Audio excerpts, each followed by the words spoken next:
गुजारिश है आप लोग प्लीज जरा साइलेंट हो जाएं।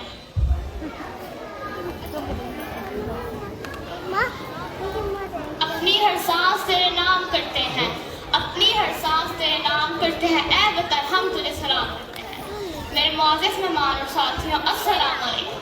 आज मैं जिस टॉपिक पर बात करूंगी उसका नाम है आज़ादी का दिन। पाकिस्तान 14 अगस्त 1947 को बना। वो महीना रमज़ान मुबारक और रात लैलतुल क़द्र की थी।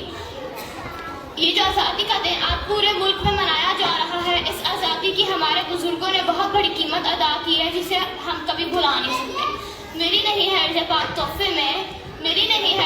तोहफे में जो लाखों दीप बुझे तो यह चिराग चला। इलामा इकबाल के ख्वाब को पूरा करने के लिए कायदे आज़म ने मुसलसल कोशिश की, जिससे हमारा वतन पाकिस्तान आज दुनिया के नक्शे पर रोशन सितारे की तरह चमक रहा है। अब ये हम सब का फर्ज है कि पाकिस्तान की तरक्की में हिस्सा है।